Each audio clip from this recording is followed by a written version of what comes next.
Congratulations! You have worked really hard and written a story or a poem that you feel really good about. In fact, you think this piece is so good that you feel ready to submit it to a magazine or to a writing group so that you can gain admission into a select club of people who will help you to improve your writing and who will allow you to help them improve their writing. But how do you go about submitting? The fact is that this is a simple process that a lot of people screw up. So I'm going to share some of the basic rules for submitting your work. Now, there's no guarantee when you submit your work that it will be accepted, but there are some pretty clear things you can do to ensure that your work gets rejected. And here they are. You feel like you don't have to follow the guidelines. You decide to send your work. You really love using creative fonts, and sometimes you use more than one font in a piece because that's exciting to you and you feel like that makes your work stand out. Also, maybe you want to make your font a little larger because it's easier for you to read. Well, my friend, those are not good strategies. Here's why. Magazine editors, the writers who are part of these writing groups, this isn't all they have going on. They have many more things going on, including their own writing. Often people have day jobs when they're in writing groups, and some magazine editors also have other full-time jobs and are editing magazines as a volunteer. So when they see a submission that is not formatted correctly, they're going to throw that in the slush pile, which is the nice way of saying the trash. So check the guidelines. It's step number one. They're on every website for every magazine has writing guidelines or writer's guidelines. And if you're submitting to a writing group and they don't have their guidelines posted, then ask. Just send an email or pick up the phone if there's a number to call and ask them what kind of formatting they prefer. Industry standard is Times New Roman font, 12-point, double-spaced, 1-inch margins. If you're working in Word or Google Docs, you can set your settings so that it automatically does that for you every time. Or maybe you'll need to go in and change those settings each time you create a piece. Either way, if you're submitting prose, those are the standards and you need to make sure that you follow them. Now for poetry, it may be different. So again, be sure to check the writer's guidelines on the website. If you're entering a contest, they too will have writer's guidelines with formatting stipulations. So do be sure to check that. That's rule number one. The next thing is, did you edit your piece? Nobody wants to read a first draft. The great author Ernest Hemingway is famous for saying the first draft of everything is shit. Well, I think if Papa Hemingway felt that way about his work and everyone else's, then I hate to tell you, there's probably a good chance your first draft is not a brilliant winner. It may have amazing features. You may have an amazing, brilliant idea, and you may have some of the most beautiful paragraphs or sentences ever written, but it's pretty doubtful that the entire piece is ready for prime time. So go ahead and edit it. Here are some tips. You can share your work with a professional editor. This will cost you money, and if you're entering a contest that doesn't have a big payout, or if you're submitting to a magazine that doesn't pay well, or to a writing group, you may not feel that the expense is worth it, and I wouldn't blame you. Definitely read it aloud yourself. This is part of the editing process, and it's really crucial, especially for new writers, because that look, when you're scanning something on your screen, if you've looked at it 20 times, there are certain things you just won't see anymore. It's, I find, really essential to print it out, to read it through silently once, and then to read it through aloud. If you feel uncomfortable with your reading voice, that's okay. You know, do it in a private place. It's not about how you sound when you're reading it. It's about being able to hear what you actually wrote.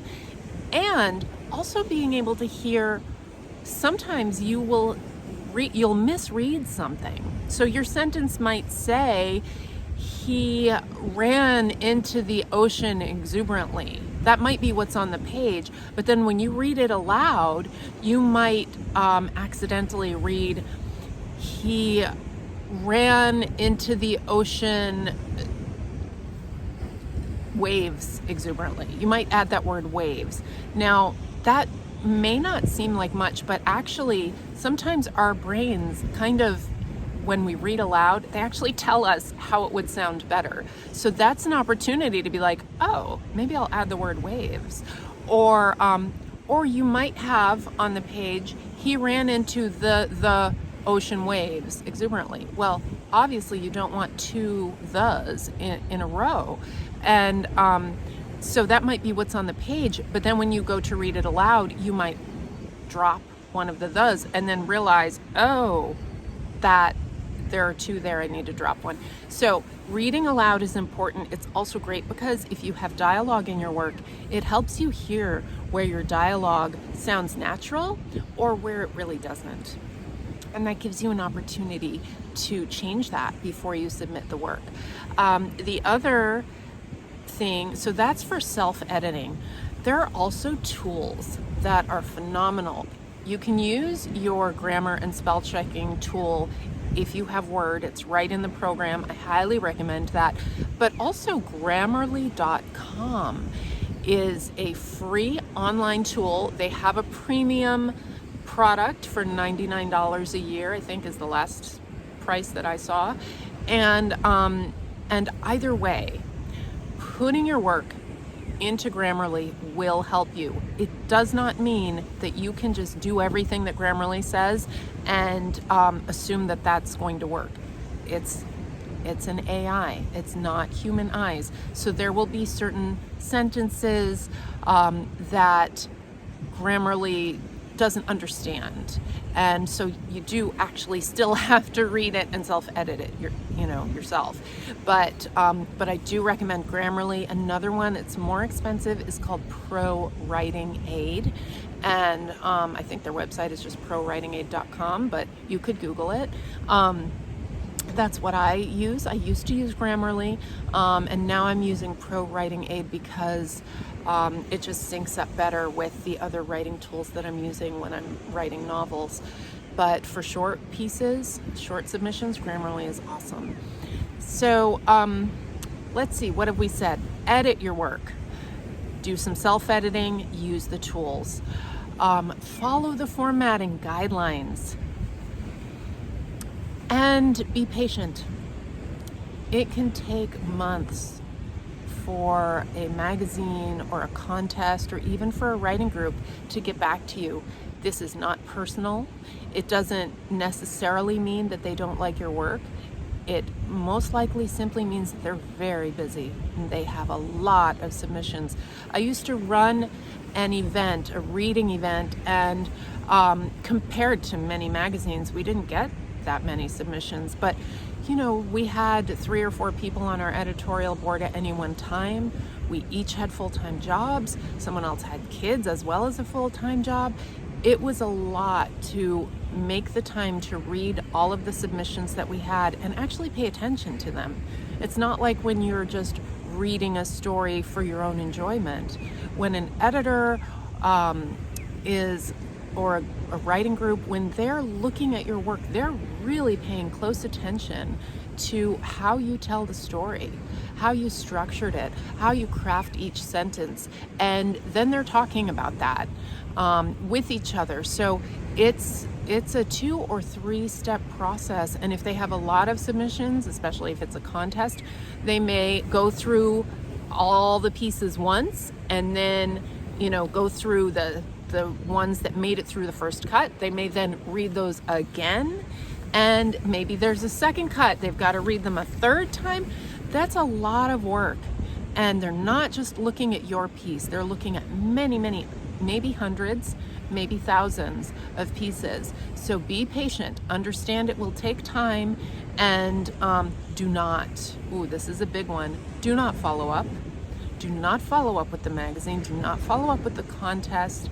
Do not follow up with the writing group unless they say on their website or wherever you saw the posting, unless they say it's okay to follow up with them, then feel free. But most of the time, it's considered bad form. So just trust that they will get back to you when they have a decision. Unless, here's another caveat, unless they're one of those magazines or competitions that actually states, we will only get back to you if we want your piece. That does happen, and then you especially don't want to follow up. So in those cases, they will post a date by which you will either have heard something or will not have heard something. So as you can see, these basic rules for submitting your work are really simple. They're really simple to follow. And so many of us like to overcomplicate things. Just do yourself a favor and don't. Just keep it simple. Follow the writer's guidelines, the submission guidelines, edit your work before you submit it, and be patient. Those are the big three. And good luck to you. And if you have any questions about this process, feel free to reach out to me. Okay, good luck.